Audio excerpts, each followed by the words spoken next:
Hello students. आज का ये सेशन बहुत ही खास होने जा रहा है क्योंकि आज हम लोग टॉप 30 एमसीक्यू लाइट चैप्टर में जो भी एमसीक्यू इम्पॉर्टेंट है उसको हम लोग सॉल्व करने वाले हैं यहाँ पे। तो क्वेश्चन को आप लोग देखेंगे और आप लोग अपने मन से भी सॉल्व करने की कोशिश करेंगे। तो देखते हैं पहला क्वेश्चन जैसे दिया हुआ है, focal length of a plane mirror is. तो प्लेन मिरर होता है, उसका फोकल लेंथ हमें पता है कि इनफाइनाइट डिस्टेंस दूर होता है। तो फोकल लेंथ क्या कहेंगे कि प्लेन मिरर का जो फोकल लेंथ होगा वो इनफाइनाइट डिस्टेंस दूर होगा, तो इन्फिनिटी पे होगा फोकल लेंथ। तो ऑप्शन ए यहाँ पे हमारा करेक्ट हो जाएगा। लेकिन अब इस क्वेश्चन से और क्या चीज़ें समझने वाली हैं, तो फोकल लेंथ और पावर ऑफ लेंस के बीच में हमें रिलेशन पता है। तो फोकल लेंथ जो होता है वो पावर ऑफ लेंस के रेसिप्रोकल होता है, ये चीज़ हम लोग को पता है। तो अगर फोकल लेंथ हमें इनफाइनाइट डिस्टेंस पे पता है, मतलब अगर इस फॉर्मूले को हम लोग लिखना चाहें तो power equal to 1 by focal length लिख सकते हैं। और फोकल लेंथ अगर इनफाइनाइट है तो यहाँ पे अगर वैल्यू पुट करें यानी 1/इनफाइनाइट, और 1/इनफाइनाइट की वैल्यू हम लोग को पता है 0 होती है, यानी पावर जो होगा वो 0 होगा।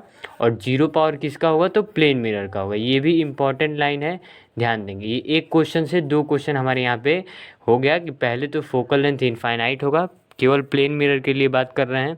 तो प्लेन मिरर का फोकल लेंथ इनफाइनाइट डिस्टेंस दूर होता है, तो फोकस इनफाइनाइट पे हो गया। और पावर ऑफ लेंस यानी पावर बोलते हैं, मतलब मिरर के लिए अगर बात करें तो पावर जो होगा वो 0 हो जाएगा। तो यहाँ पे पावर भी 0 कह सकते हैं। बढ़ते हैं नेक्स्ट क्वेश्चन की तरफ। तो क्वेश्चन सेकंड देखिए क्या दिया हुआ है, इमेज फॉर्म बाई ये प्लेन मिरर इज। तो हमें पता है, एक बार हम लोग प्लेन मिरर के बारे में थोड़ा सा चर्चा कर लेते हैं। होता क्या है, ये प्लेन मिरर हमारा दिया हुआ है, तो हमें पता है अगर कोई ऑब्जेक्ट यहाँ पे रखा हुआ है, ठीक है, कोई भी ऑब्जेक्ट, मान लीजिए ये कैपिटल आर लेटर अगर रखा हुआ है यहाँ पे, अगर ऑब्जेक्ट है, तो हमें पता है कि अगर इस मिरर के सामने अगर ऑब्जेक्ट रखा हुआ है, तो अगर ये डिस्टेंस x है, ठीक है, तो मिरर के अंदर जो इमेज का फॉर्मेशन होगा, मान लीजिए मिरर के अंदर ये जो इमेज का फॉर्मेशन हो रहा है वो भी कितने डिस्टेंस दूर होता है, तो x डिस्टेंस दूर होता है।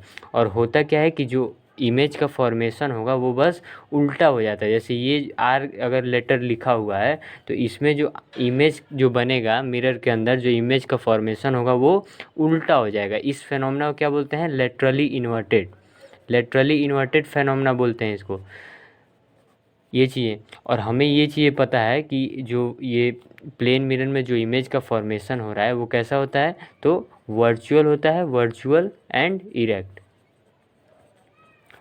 एंड इरेक्ट इमेज का फॉर्मेशन होता है। तो वही चीज़ है कि क्या दिया हुआ क्वेश्चन में, इमेज फॉर्म बाय ये प्लेन मिरर इज। तो ऑप्शन ये दिया हुआ है रियल एंड इरेक्ट, तो ये भी रॉन्ग है। रियल एंड इन्वर्टेड ये भी रॉन्ग दिया हुआ है। सी देखिए वर्चुअल एंड इरेक्ट दिया हुआ है, तो ऑप्शन सी यहाँ पे हमारा करेक्ट हो जाएगा। अब इस प्लेन मिरर से हम लोग क्या समझ में आया कि ये जो डिस्टेंस होगा, object distance from the mirror is equal to image distance from the mirror. ये चीज़ ध्यान देने वाली है कि दोनों का डिस्टेंस बराबर होगा, ये साइज भी बराबर होगा।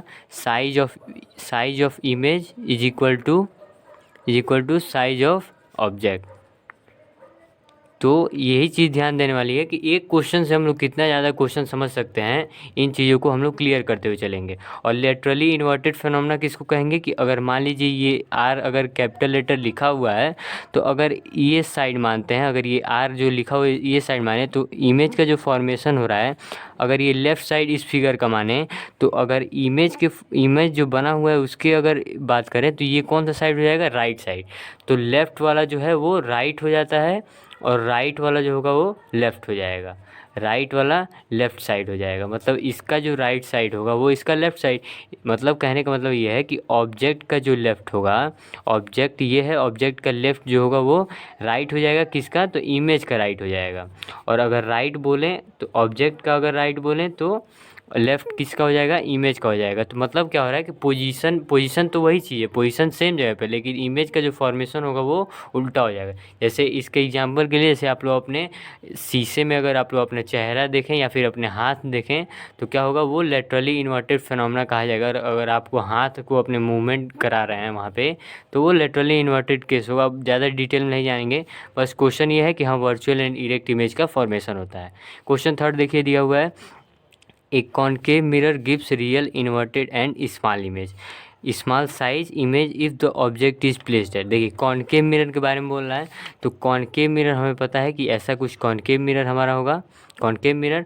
अब जैसे इस क्वेश्चन में क्या दिया हुआ है, गिव्स रियल एंड इन्वर्टेड, तो रियल इन्वर्टेड मतलब क्या होगा, सीधा उल्टा इमेज का फॉर्मेशन करेगा, और and same size if the object is plane, मतलब ऑब्जेक्ट कहाँ पे रखा जाए, ये हमारा प्रिंसिपल एक्सिस, इस प्रिंसिपल एक्सिस पे ऑब्जेक्ट कहाँ पे रखा जाए जहाँ पे इमेज जो फॉर्म होगा वो सेम साइज का होगा। तो हमें पता है कि सेंटर ऑफ कर्वेचर एक ऐसा पॉइंट है जहाँ पे अगर ऑब्जेक्ट को रखते हैं तो क्या होगा, इमेज का जो फॉर्मेशन होगा वो भी सेंटर ऑफ कर्वेचर पे ही होगा और सेम साइज का भी होगा। ये जो लेंथ होगा ये दोनों एक दूसरे के इक्वल होगा। तो सेंटर ऑफ कर्वेचर ऑप्शन में हम लोग देखेंगे तो एट फोकस, बी ऑप्शन में देखिए दिया हुआ है at centre of curvature, COC का मतलब सेंटर ऑफ कर्वेचर। तो ये क्वेश्चन नंबर 3 था। क्वेश्चन नंबर 4 देखिए दिया हुआ इन ऑप्टिक्स, ऑप्टिक्स का मतलब घबराने वाली बात नहीं है। ऑप्टिक्स मतलब जो आप लोग ये चैप्टर पढ़ रहे हैं लाइट, ये इसी के बारे में है। तो इन लाइट चैप्टर आप लोग ये भी समझ सकते हैं। An object which has higher refractive index is called, तो जिसकी रिफ्रैक्टिव इंडेक्स की वैल्यू ज़्यादा होती है, ये आपने पढ़ा होगा, उसको हम लोग क्या बोलते हैं कि वो ऑप्टिकल डेंसर मीडियम है, मतलब वो डेंसर मीडियम उसको बोलेंगे। तो यहाँ पे ऑप्शन में देखिए क्या दिया हुआ है, ऑप्टिकली रेयरर, ऑप्टिकली डेंसर। तो ये ऑप्टिकली डेंसर यहाँ पे ऑप्शन करेक्ट हो जाएगा। क्वेश्चन ये सी ऑप्शन दिया हुआ है ऑप्टिकल डेंसिटी, तो ऑप्टिकल डेंसिटी और ऑप्टिकल डेंसर दोनों डिफरेंट टर्म है, इसको समझने की कोशिश करेंगे। तो ये ऑप्टिकल डेंसर यहाँ पे सही हो जाएगा। क्वेश्चन नंबर 5 देखिए, देखते हैं। The unit of power of lens is, मतलब पावर ऑफ लेंस होगा उसकी यूनिट क्या होगी। तो पावर ऑफ लेंस, अभी ये फॉर्मूला हम लोगों ने पढ़ा हुआ है कि focal length equal to 1 power of lens. ठीक है, अभी पावर ऑफ, अगर इसको हम लोग ठीक से लिखने की कोशिश करें तो क्या हो जाएगा, power equal to 1 focal length. तो अब पावर की जो है यूनिट बतानी है, तो फोकल लेंथ पता है मीटर में होगा, तो मीटर में होगा तो यहाँ पे मीटर इनवर्स क्या हो जाएगा, यूनिट हो जाएगा। और फोकल लेंथ तो सेंटीमीटर में भी हो सकता है, तो सेंटीमीटर भी यहाँ से लिख सकते हैं। तो फोकल लेंथ सेंटीमीटर में होगा यानी 1/सेंटीमीटर, तो यहाँ पे सेंटीमीटर इन्वर्स भी हो जाएगा, मतलब मीटर इन्वर्स भी यूनिट होगा और सेंटीमीटर इन्वर्स भी यूनिट होगा। लेकिन एक यूनिट और होता है, उसको बोलते हैं डायोप्टर। तो देखिए मीटर इन्वर्स दिया ही हुआ है, सेंटीमीटर इन्वर्स भी दिया है और डायोप्टर भी दिया है, यानी ये तीनों यूनिट जो है वो पावर ऑफ लेंस की यूनिट है। तो और ऑप्शन डी क्या दिया है, ऑल ऑफ दिस। तो ऑल ऑफ दिस पे हम लोग टिक कर लेंगे, ये चौथा ऑप्शन जो है वो करेक्ट हो जाएगा। क्वेश्चन नंबर 6 देखिए दिया हुआ है, an object is placed at a distance of 0.25 metre in front of a plane mirror. ठीक है, अब देखिए क्या दिया हुआ है क्वेश्चन नंबर 6 कि कोई प्लेन मिरर दिया हुआ है और कोई ऑब्जेक्ट है जो कि 0.25 मीटर के डिस्टेंस पर रखा हुआ है। मान लीजिए यहाँ पे वो ऑब्जेक्ट है, ऐसे रखा हुआ है प्लेन मिरर के सामने 0.25 मीटर दूर पे। अब देखिए क्या हुआ है, the distance between the object and image will be. अब देखिए यही तो कंडीशन है कि आप लोग को प्रॉपर्टी अगर पता है प्लेन मिरर का तो ये क्वेश्चन आराम से हो जाएगा। अब आपको ये चीज़ पता है, अभी हमने बताया कि अगर इमेज का, ऑब्जेक्ट का डिस्टेंस प्लेन मिरर से x डिस्टेंस दूर है तो इमेज जो फॉर्म होगा वो भी x डिस्टेंस दूर होगा। तो x डिस्टेंस कहने का मतलब क्या होगा कि यहाँ पे जो x की वैल्यू हो 0.5 है, यानी ये भी वैल्यू जो होगा इमेज का जो डिस्टेंस होगा, जो इमेज फॉर्म होगा प्लेन मिरर में, उसका भी डिस्टेंस 0.25 हो जाएगा। अब पूछ क्या रहे हैं ये कि the distance between object and image, मतलब ये हमारा इमेज है और ये ऑब्जेक्ट है, तो इन दोनों के बीच का टोटल डिस्टेंस कितना होगा। तो ये वाला लेंथ 0.25 दिया हुआ है और ये लेंथ जो है वो 0.25 दिया है, यानी 2 बार 0.5 को ऐड कर देंगे तो हमारा आंसर आएगा। तो ऐड करेंगे तो क्या हो जाएगा, 0.50 मीटर में दिया होगा तो मीटर में हो जाएगा, तो मीटर में दिया हुआ है। तो ये ऑप्शन देखिए, ए में 0.25 दिया हुआ है रॉन्ग है, बी में 1 मीटर दिया हुआ है, सी में 0.5 मीटर दिया हुआ है, तो ये ऑप्शन सी करेक्ट हो जाएगा। तो यही चीज़ है कि प्रॉपर्टी अगर आपको पता है तो क्वेश्चन करने में कोई दिक्कत नहीं होगा। क्वेश्चन नंबर 7 दिया हुआ है, the angle of reflection is 0 for a ray of light, find the angle of incident. अच्छा देखिए यहाँ दिया हुआ एंगल ऑफ रिफ्लेक्शन, रिफ्लेक्शन मतलब क्या हो रहा है कि रिफ्लेक्शन ऑफ लाइट से रिलेटेड ये टॉपिक है। तो रिफ्लेक्शन ऑफ लाइट टॉपिक में आपको ये पता होगा, रिफ्लेक्शन ऑफ लाइट, उसमें आपने पढ़ा होगा लॉज ऑफ रिफ्लेक्शन। ठीक है, आपने पढ़ा होगा लॉज ऑफ रिफ्लेक्शन। तो लॉज ऑफ रिफ्रैक्शन में आप लोगों ने ये पढ़ा होगा कि अगर कोई रे ऑफ लाइट इंसिडेंट कर रही है तो जो नॉर्मल के साथ बनाती है वो एंगल आई, यानी एंगल ऑफ इंसिडेंस, और जो रे ऑफ लाइट इमर्ज तो नहीं कहेंगे, मतलब जो रिफ्लेक्ट कर जाती है उसको, और नॉर्मल के बीच का जो एंगल होता है वो एंगल ऑफ रिफ्रैक्शन ये बोलते हैं, रिफ्लेक्शन। तो ये दोनों जो एंगल होता है वो लॉ ऑफ रिफ्रैक्शन में हम लोग पढ़े हुए हैं कि ये दोनों एंगल एक दूसरे के इक्वल होता है। तो वही चीज़ अब दिया हुआ है, the angle of reflection is zero. तो अगर एंगल ऑफ रिफ्लेक्शन जीरो होगा for a ray of light, find the angle of incidence. तो अगर रिफ्लेक्शन वाला एंगल जीरो होगा तो एंगल ऑफ इंसिडेंस क्या हो जाएगा, जीरो हो जाएगा। तो ऑप्शन ए में देखिए दिया हुआ है कि ऑप्शन ए में 0 डिग्री यहाँ पे दिया हुआ है, तो ये ऑप्शन करेक्ट हो जाएगा। तो हर एक टॉपिक से क्वेश्चन दिए हुए हैं आपको, बस आप लोग क्वेश्चन वीडियो को देखते जाइए। अब देखिए क्वेश्चन नंबर 8 जैसे दिया हुआ है, ए concave mirror of radius 30 centimetre is placed in water. ठीक है, कॉनकेव मिरर है जिसका रेडियस 30 सेंटीमीटर है, उसको वाटर में रखा गया है। It's focal length in air and water differ by. अब ये देखिए ये क्वेश्चन है मीडियम से रिलेटेड, लेकिन आपको पता होगा कि ये जो मिरर यूज हम लोग करते हैं वो रिफ्लेक्टिव सरफेस होता है, ना कि रिफ्रैक्टिव सरफेस। ठीक है, रिफ्लेक्टिव सरफेस होता है, ध्यान देंगे, हम बोल रहे हैं रिफ्लेक्टिव सरफेस, रिफ्लेक्टिव सरफेस। और एक होता है रिफ्रैक्टिव सरफेस। जैसे रिफ्लेक्शन और रिफ्रैक्शन दो बातें अलग अलग हैं, तो वैसे ही रिफ्रैक्टिव सरफेस और रिफ्रैक्शन सरफेस दोनों, रिफ्रैक्टिव सरफेस दोनों अलग अलग चीज़ें हैं। तो मिरर कैसा सरफेस है, रिफ्लेक्टिव सरफेस है। तो रिफ्लेक्टिव सरफेस में हमें ये पता है कि इसमें हम लोग मीडियम की कोई बातें नहीं करते हैं। अगर रिफ्रैक्टिव सरफेस होता तो मीडियम की बात करते हैं। तो अब देखिए इसमें क्या दिया हुआ कि एयर और मीडियम में रखते हैं अगर मिरर को, ये जो कॉनकेव मिरर है अगर एयर में रखते हैं और एक बार वाटर में रखते हैं, तो दो अलग अलग मीडियम में रख रहे हैं, तो यही बताना है कि फोकल लेंथ कितना चेंज हो रहा है। तो मीडियम की कोई बात नहीं होगी, यानी ये जो इनका फोकल लेंथ होगा वो मीडियम पे इंडिपेंडेंट होगा। तो फोकल लेंथ में कोई चेंज नहीं आएगी, तो कोई चेंज नहीं आएगी तो 0 डिग्री आंसर हो जाएगा। 0 डिग्री नहीं, 0 आंसर हो जाएगा। अब यहाँ पे ऐसा नहीं कि 30 आंसर टिक कर देंगे, यहाँ पे क्या पूछ रहा है, डिफरेंस पूछ रहा है, डिफर बाई। तो दो ये भी 30 होगा और जो एयर में भी 30 होगा और वाटर में भी कॉनकेव मिरर का जो फोकल लेंथ होगा वो भी 30 होगा। तो यहाँ पे 0 डिग्री, 0 का जो है डिफरेंस आएगा। तो ये ऑप्शन डी यहाँ पे करेक्ट हो जाएगा। तो ये 8 क्वेश्चन थे। अब क्वेश्चन नंबर 9 देखते हैं हम लोग। क्वेश्चन नंबर 9 देखते हैं। देखिए क्वेश्चन नंबर 9 जैसे दिया हुआ है, 3 media A B and C of refractive index 1.33, 1.65 and 1.46 दिया हुआ है। यानी 3 मीडियम है जिसके रिफ्रैक्टिव इंडेक्स की वैल्यू दी हुई है। जैसे मान लीजिए रिफ्रैक्टिव इंडेक्स ए मीडियम की दी हुई है 1.33, बी मीडियम की रिफ्रैक्टिव इंडेक्स की वैल्यू 1.65, सी मीडियम की रिफ्रैक्टिव इंडेक्स की value 1.46। The medium in which the light will travel fastest, मतलब ऐसा कौन सा मीडियम है जिसमें लाइट जो है वो सबसे फास्ट ट्रेवल करेगी। तो इसके लिए पहले हम आपको रिफ्रैक्टिव इंडेक्स से रिलेटेड जो भी फार्मूले हैं वो बताना चाहते हैं। तो पहले रिफ्रैक्टिव इंडेक्स से रिलेटेड फार्मूला एक ये होता है कि अगर हमें रिफ्रैक्टिव इंडेक्स किसी भी मीडियम का निकालना है, यहाँ एम क्या डिनोट कर रहा है, कोई भी मीडियम डिनोट कर रहा है। तो अगर वेलोसिटी के टर्म में लिखें तो क्या होता है, सी बाई वेलोसिटी ऑफ मीडियम। पहला फार्मूला तो ये होता है, सी क्या है, स्पीड ऑफ लाइट है, ये एक फार्मूला। एक फार्मूला ये होता है कि अगर दो मीडियम का रिफ्रैक्टिव इंडेक्स दिया हुआ है तो एक दूसरे के रिस्पेक्ट में कैसे निकालते हैं। तो अगर U12 दिया हुआ है तो क्या लिखते हैं, U1/U2 लिखते हैं। ये तो रहा रिफ्रैक्टिव इंडेक्स के टर्म में। अगर वेलोसिटी के टर्म में लिखते हैं तो क्या लिखते हैं, V2/V1, चेंज कर देते हैं ये वाली वैल्यू। जैसे रिफ्रैक्टिव इंडेक्स के टर्म में लिखेंगे तो U1/U2, लेकिन अगर वेलोसिटी के टर्म में लिखेंगे तो ये जो टर्म है, ये जो 1 और 2 जो ये न्यूमेरिकल वैल्यू है इसको चेंज कर देंगे, ये ध्यान देंगे। ये दो फार्मूले। एक फार्मूला और क्या होता है कि अगर U12 दिया हुआ है और U21 निकालना है तो क्या करते हैं, रेसिप्रोकल कर देते हैं। ये भी क्लियर होगा आपको। और एक फार्मूला जो लॉज ऑफ रिफ्रैक्शन से हम लोगों ने पढ़ा हुआ है कि अगर किसी भी मीडियम का रिफ्रैक्टिव इंडेक्स निकालना है और अगर एंगल ऑफ इंसिडेंस की वैल्यू और एंगल ऑफ रिफ्रैक्शन की वैल्यू अगर दी हुई है तो यहाँ से हम लोग फाइंड कर सकते हैं रिफ्रैक्टिव इंडेक्स की वैल्यू। तो ये 4 फार्मूले हैं, इसके अलावा कोई फार्मूला नहीं है जिससे आपको न्यूमेरिकल बनता है। तो ये 4 फार्मूले आपको अगर याद हैं तो आप लोग न्यूमेरिकल भी आसानी से सॉल्व कर सकते हैं। तो अब देखिए इन्हीं चारों फार्मूले का यूज करना है और हमें बताना है कि किस मीडियम में जो है लाइट सबसे तेज़ ट्रैवल करेगी। तो लाइट सबसे तेज़ ट्रैवल करने का मतलब क्या हुआ कि वेलोसिटी, स्पीड के बारे में बात कर रहे हैं। तो ये मीडियम की अगर हमें रिफ्रैक्टिव इंडेक्स दी हुई है, अगर स्पीड से रिलेटेड कोई भी बात होगा तो ये फार्मूला यूज करेंगे।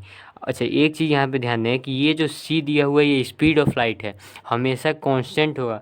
अच्छा, कांस्टेंट होगा तो यहाँ से हम लोग ये कह सकते हैं कि ये जो मीडियम की रिफ्रैक्टिव इंडेक्स की वैल्यू है वो इन्वर्सली प्रोपोर्शनल है वेलोसिटी, मतलब किसी भी मीडियम की वेलोसिटी जो भी होगी उसके इन्वर्सली प्रोपोर्शनल है।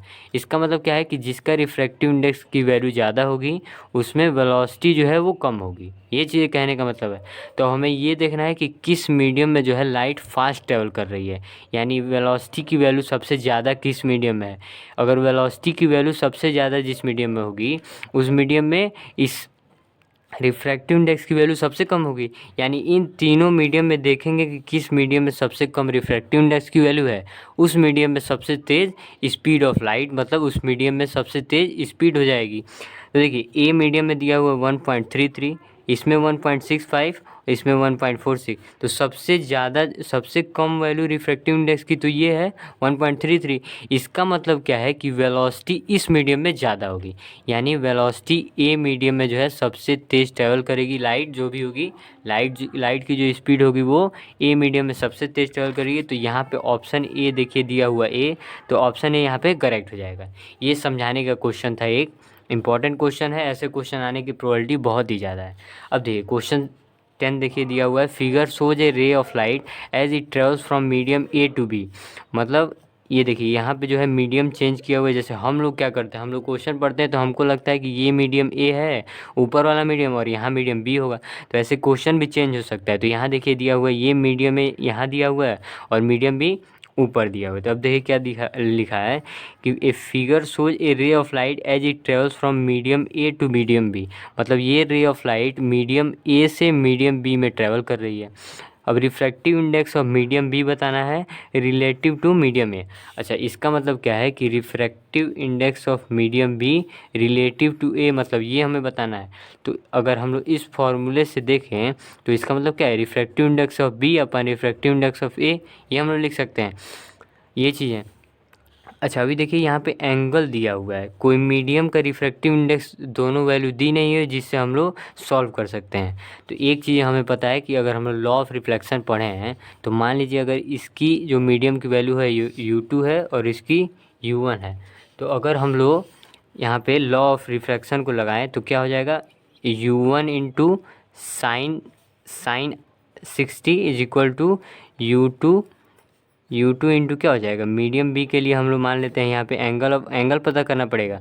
तो एक चीज़ ध्यान देंगे कि ये एंगल 60 है और ये एंगल हमारा क्या होगा, नॉर्मल के साथ जो एंगल बना है वो भी 45 हो जाएगा, क्योंकि ये एंगल 45 है, टोटल एंगल 90 होना चाहिए, तो ये एंगल 45 डिग्री। तो ये भी एक इम्पॉर्टेंट पॉइंट है, यहाँ पर ध्यान देने वाली बात है। अब देखिए ये मीडियम ए है, तो यहाँ पर जो रिफ्रैक्टिव इंडेक्स की वैल्यू है उसको UA मान लेते हैं। U1 और U2 से अच्छा है कि UA और UB मान लें, थोड़ा आसान हो जाएगा। तो अब देखिए यहाँ पे हम लोग लॉ ऑफ रिफ्लेक्शन कैसे लगाते हैं कि ये जो एंगल दिया हुआ है इसको साइन के साथ रखेंगे और इस मीडियम का रिफ्रैक्टिव इंडेक्स को मल्टीप्लाई करेंगे। इस मीडियम, फिर वही बात इस मीडियम के लिए साइन के साथ ये एंगल रखेंगे और रिफ्रैक्टिव इंडेक्स की वैल्यू मल्टीप्लाई करेंगे। तो ये U1 के साथ साइन 60 और ये UB के साथ यहाँ पे साइन 45, ये चीज़ ध्यान देंगे, साइन 45। अब निकालना है हमको UB अपन UA, यानी अगर इस रिलेशन से UB अपन UA लिखें, UB अपन UA मतलब UB इधर है और UA को इस साइड लेते हैं, यानी इस साइड क्या बच रहा है साइन 60, और अगर साइन 45 को इस साइड लेते हैं यानी साइन 45। तो अगर ये वैल्यू किसके इक्वल है, UBA एंगल के टर्म में, ये चीज़ हमें क्लियर हो गई कि हाँ ये साइन 60 दिया हुआ है और 45, तो ये चीज़। अब देखिए यही वैल्यू हम लोग पुट कर देंगे और आंसर आ जाएगा। तो साइन 60 की वैल्यू आपको पता होनी चाहिए सबसे पहले, तो √3/2 होती है। और ये देखिए साइन 45 की वैल्यू क्या होती है, 1/√2, तो यहाँ हो जाएगा 1 और बाई √2 करेंगे तो ये ऊपर चला जाएगा, तो √3/2 इंटू √2। अब ये √2 से ये 2 कैंसिल, √2 टाइम्स जाएगा, ये क्या हो जाएगा, ऐसे लिख लेते हैं, √2/√3 को हम लोग ऐसे लिख दिए। इसको जब सॉल्व करेंगे तो क्या हो जाएगा, √1.5, और जब इसको सॉल्व करेंगे आप लोग तो आंसर आ जाएगा 1.22। जैसा आंसर में जैसे देखिए दिया होगा, ऐसे यहाँ दिया 1/2, ऑप्शन बी में 2, ऑप्शन सी 3/2 और ऑप्शन डी में 1.22 दिया हुआ है, तो ये ऑप्शन डी यहाँ पे करेक्ट हो जाएगा। तो ये क्वेश्चन नंबर 10 था। इसमें क्या इंपॉर्टेंट था कि यहाँ पे देखिए आपको एंगल में ये थोड़ा सा घुमा सकता था। आप लोग समझते ये 45 डिग्री है, अब 45 दिया हुआ है तब तो सही हो जाता क्योंकि 45 और 45 सेम हो गया है। लेकिन अगर यहीं पे 30 डिग्री हो जाता तो रॉन्ग हो जाता क्वेश्चन। इसीलिए एंगल क्या देखना है, ये जो नॉर्मल के साथ जो एंगल बना हुआ है ये देखना है, यहाँ वाला एंगल और ये वाला एंगल। नॉर्मल के साथ जो एंगल बन रहा है, जो ये रे ऑफ लाइट आ रही है और ये जा रही है, तो नॉर्मल के साथ एंगल देखा जाता है। अब देखिए ये क्वेश्चन नंबर 10 था। अब क्वेश्चन नंबर 11 देखिए दिया हुआ है, ये भी रिफ्रैक्टिव इंडेक्स से रिलेटेड है। तो क्वेश्चन नंबर 10 देखिए दिया हुआ है 11, क्या दिया हुआ है, the speed of light in water is 2.25 into 10⁸ metre per second, so refractive index of water. अब देखिए इसीलिए जो है ये फार्मूला लिखवाया गया है सारा, फार्मूले को ध्यान देंगे क्वेश्चन आराम से हो जाएगा। अब देखिए दिया क्या है क्वेश्चन नंबर 11 में कि जो वाटर मीडियम है उसमें वेलोसिटी दी हुई है 2.25 इंटू 10⁸ मीटर पर सेकेंड।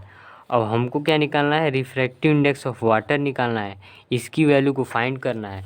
तो अब देखिए एक फार्मूला ऐसा है जिसमें अगर किसी भी मीडियम का रिफ्रैक्टिव इंडेक्स की वैल्यू फाइंड करना है और अगर वेलोसिटी दिया हुआ है उस मीडियम में, तो हम लोग को सी की वैल्यू तो पता है, तो यहाँ से ये फार्मूला यूज करके हम लोग रिफ्रैक्टिव इंडेक्स की वैल्यू फाइंड कर सकते हैं।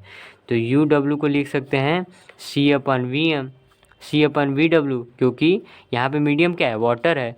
तो ये फार्मूला यूज करेंगे तो हमारा आंसर आ जाएगा। सी की वैल्यू क्या होती है 3 इंटू 10⁸ मीटर पर सेकेंड, और वेलोसिटी किसी वाटर मीडियम में दिया हुआ है 2.25 इंटू 10⁸ मीटर पर सेकेंड। अब ये यूनिट लेस हो जाएगी क्वांटिटी, क्योंकि क्या होती है ये हमारी जो रिफ्रैक्टिव इंडेक्स क्वांटिटी है, रिफ्रैक्टिव इंडेक्स ये यूनिट लेस क्वांटिटी है, ये कैंसिल हो जाएगा और ये 2.25 को कैंसिल करेंगे तो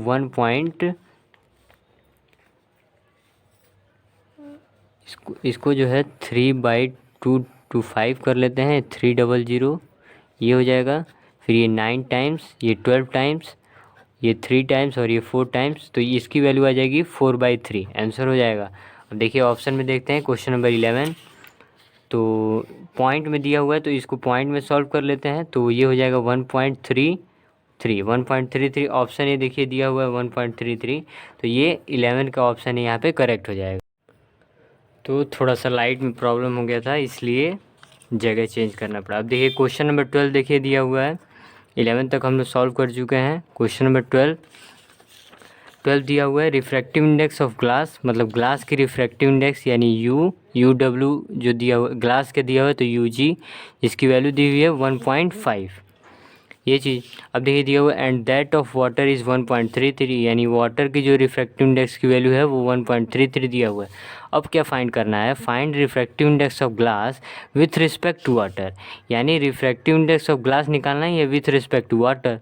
अब ये जो हम लोग को फाइंड करना है, ये वैल्यू हमें पता है कि you glass upon you water के इक्वल हो जाएगी, इक्वल होगी। अब यू ग्लास यहाँ पे दिया हुआ है 1.5 और यू वाटर दिया हुआ है 1.33। अब इसको सॉल्व कर देंगे, यहाँ पे एक जीरो हम लोग लिख सकते हैं क्योंकि उसमें कोई वैल्यू में डिफरेंस नहीं आने वाली है। अब देखिए सबसे बढ़िया है कि इसको 100 से मल्टीप्लाई कर लें तो ये डेसिमल यहाँ से हट जाएगा। अब इससे डिवाइड करिए तो ये वैल्यू हो जाएगी 1.1 यही समथिंग आने वाली है। तो 1.1 जो होगी इसकी वैल्यू हो जाएगी रिफ्रैक्टिव इंडेक्स की वैल्यू। तो इसमें क्वेश्चन में देखिए यहाँ ऑप्शन तो नहीं दिया हुआ है लेकिन यही आंसर होगा। अच्छा एक चीज़ ये है कि अगर refractive index glass with respect to water आ गया तो ठीक है, लेकिन अगर water with respect to glass पूछना है तो क्या हो जाएगा, इसी वैल्यू का रेसिप्रोकल कर देंगे, क्योंकि हमें पता है कि यू अगर वाटर ग्लास का निकालना है तो अगर यू और ग्लास का दिया हुआ है विथ रिस्पेक्ट टू वाटर तो रेसिप्रोकल कर देंगे। अब इसकी वैल्यू 1.1 आई हुई है तो इसको जब रेसिप्रोकल करेंगे तो यहाँ से इसका भी आंसर आ जाएगा। तो 12 का जो आंसर होगा, 12th का आंसर वो हो जाएगा 1.1, यहाँ पे आंसर हो जाएगा। कोई ऑप्शन नहीं दिया हुआ है तो कोई बात नहीं, हमें क्वेश्चन सॉल्व करने से मतलब है, तो ये चीज़ है। अब क्वेश्चन नंबर 13 देखते हैं। तो दिया हुआ है refractive index of glass with respect to water is 5/4। अच्छा, refractive index of glass with respect to water दिया हुआ है 5/4। ये जो मीनिंग है ना, इसको समझ के लिखना बहुत ज़रूरी है। अब देखिए, and the refractive index of water with respect to air दिया हुआ है, यानी refractive index of water with respect to air is 4/3 दिया हुआ है। देखिए यहाँ पे इज़ 4/3।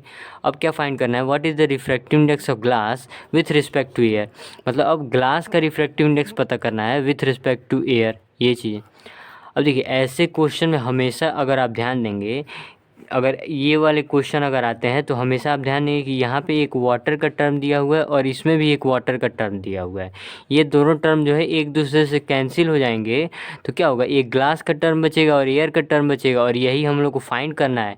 यानी इन दोनों में से वैल्यू को जो है कैंसिल करना है और हमें आंसर आ जाएगा। तो पहले देखिए, सबसे इम्पॉर्टेंट है इसको चेंज करना। तो UGA को हम लोग लिख सकते हैं U of glass upon U of air, ऐसे लिख सकते हैं। अब यही वैल्यू, यही हमको इन दोनों रिलेशन से फाइंड करना है। तो अगर हम लोग ये कहें कि U ग्लास ऑफ वाटर के लिए अगर बात करें तो क्या लिख सकते हैं, UG अपन UW, इसकी वैल्यू है 5/4। अच्छा, अगर UWA की बात करें तो UW अपन UA, अब यहाँ पे जो वैल्यू है वो 4/3 दिया हुआ है। ये इक्वेशन और ये इक्वेशन, इन्हीं दोनों का यूज करके हम लोग को फाइंड करना है वैल्यू, ठीक है। अगर एक बात कहें आप लोग को कि इन दोनों को अगर मल्टीप्लाई कर दें, इन दोनों का अगर मल्टीप्लिकेशन कर दें, यानी UGW इंटू UWA, तो क्या आ सकता है, तो आएगा UG upon UW multiply with UW upon UA। अब इसकी वैल्यू मल्टीप्लाई हो जाएगी 5/4 इंटू 4/3। अब देखिए, UW से UW कैंसिल हो गया, यहाँ 4 से 4 कैंसिल हो गया, ये वैल्यू क्या आ गई, UG अपन UA, और इसकी वैल्यू आई है 5/3। और हमें फाइंड क्या करना है, UG अपन UA की वैल्यू, जिससे हम लोग निकाल सकते हैं कि ग्लास का जो रिफ्रैक्टिव इंडेक्स होगा किसके टर्म में, तो एयर के टर्म में हम लोग निकाल सकते हैं with respect to air.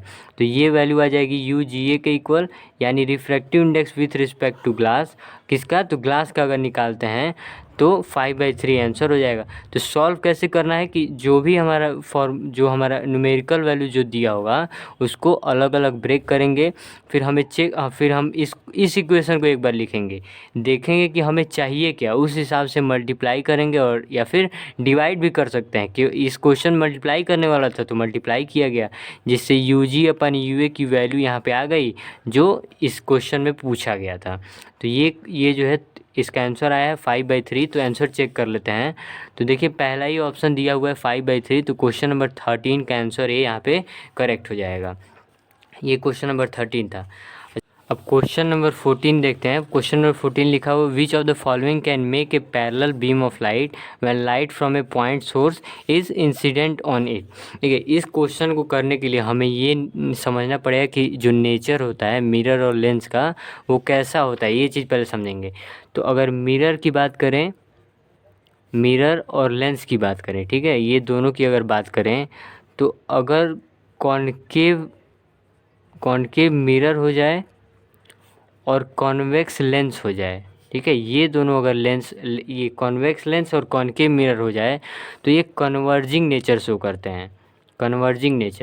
Converging nature का मतलब क्या है कि अगर प्रिंसिपल एक्सिस के पैरेलल रे ऑफ लाइट आ रही है तो वो एक पॉइंट पे कन्वर्ज करेंगे। कन्वर्ज करने का मतलब कन्वर्ज कहाँ पे करेंगे, अगर प्रिंसिपल एक्सिस के पैरेलल लाइट आ रही है तो हमें पता है कि फोकस पे ही कन्वर्ज करती है, तो वो कन्वर्जिंग नेचर ये दोनों, ये एक मिरर और ये लेंस शो करेंगे। लेकिन अगर हम लोग कॉन्वेक्स मिरर और कॉन्केव लेंस की बात करें अगर, तो ये कैसा नेचर शो करते हैं, ये डाइवर्जिंग नेचर शो करते हैं। डाइवर्जिंग नेचर का मतलब क्या है कि अगर फोकस से अगर रे ऑफ लाइट निकलती है इनकी तो ये डाइवर्ज कर देते हैं, ये पैरेलल रे ऑफ लाइट नहीं फॉर्म कर पाते हैं, ये क्या करते हैं, डाइवर्ज कर देते हैं, रे ऑफ लाइट को दूसरे डायरेक्शन में जो है डाइवर्ज कर देंगे। तो ये चीज़ें, अब देखिए यहाँ क्या दिया हुआ है कि विच of the following can make a parallel beam of light when light from a point source is incident on it. तो हमें देखिए इसका आंसर तो यही होगा कि कॉन्केव मिरर और कॉन्वेक्स लेंस जो है कन्वर्जिंग नेचर शो कर रहे हैं। तो जैसे कॉन्केव मिरर की अगर हम बात करें तो क्या होगा, ये प्रिंसिपल एक्सिस, मान लीजिए फोकस यहाँ दिया हुआ है, तो अब इस फोकस पे मान लीजिए अगर पॉइंट सोर्स रखा हुआ है तो ये क्या होगा, यहाँ से रे ऑफ लाइट ऐसे निकलेंगी, बहुत सारी रे ऑफ लाइट निकलेंगी, लेकिन हम 2 बना रहे हैं समझाने के लिए। अब देखिए हमें पता है कि अगर फोकस से रे ऑफ लाइट मिरर पे अगर पड़ रही हैं तो क्या हो जाएगी, वो प्रिंसिपल एक्सिस के पैरेलल हो जाएंगी, पैरेलल हो जाएंगी। तो इस, अब क्वेश्चन पढ़िए क्या दिया हुआ, which of the following can make a parallel beam. तो parallel beam of light when a light from a point source, मतलब एक पॉइंट सोर्स से अगर लाइट निकल रही है तो कॉनकेव मिरर कैसे काम कर रहा है, उन लाइट सोर्स को पैरेलल बनाने का काम कर रहा है। तो कॉनकेव मिरर ये नेचर शो करता है और कॉन्वेक्स लेंस शो करता है ये नेचर। तो ज़्यादा डेप्थ में नहीं जाए, बस आप लोग को हाँ पता होना चाहिए कि कैसे सॉल्व करना है। तो ऑप्शन ए देखिए दिया हुआ है, concave mirror as well as convex lens. आप लोग कॉन्वेक्स लेंस को एक बार सॉल्व करके देखिएगा तो वहाँ पे वो ऑप्शन है यहाँ पे करेक्ट हो जाएगा। तो ये क्वेश्चन नंबर 14 था। अब क्वेश्चन नंबर, एक बार आप लोग अगर स्क्रीनशॉट लेना चाहते हैं इन क्वेश्चन का तो ले सकते हैं, ताकि आप लोग जो है एग्ज़ाम देते समय जो है एक बार रिवाइज कर सकते हैं। ये भी स्क्रीनशॉट ले लीजिए क्वेश्चन नंबर 14 तक। अब देखिए, अब क्वेश्चन नंबर 15 हम लोग सॉल्व करने वाले हैं। तो क्वेश्चन नंबर 15 क्या दिया हुआ है, विच स्टेटमेंट इज़ ट्रू, मतलब कौन सा स्टेटमेंट इसमें दिया हुआ है वो ट्रू है। तो पहला ऑप्शन दिया हुआ है, एक convex lens has 4 dioptre power having focal length 0.25।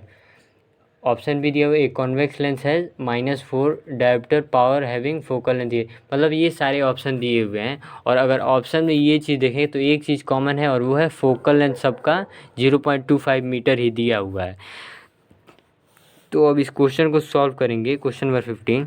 तो फोकल लेंथ अगर ध्यान दें तो सब में दिया हुआ है 0.25 मीटर, और पावर से रिलेटेड कोई ये बातें पूछ रहे हैं। तो पावर की जो फॉर्मूला है हमें पता है 1/, फोकल लेंथ होती है। तो अगर पावर अगर हम लोग निकालना चाहें तो 1/0.25 मीटर, अगर 100 से मल्टीप्लाई कर दें ऊपर नीचे दोनों तरफ, कोई इफेक्ट नहीं पड़ने वाला है। तो ये क्या हो जाएगा, ये 4 टाइम जाएगा, यानी पावर की जो यूनिट हो गई वो 4 डायोप्टर आ गई।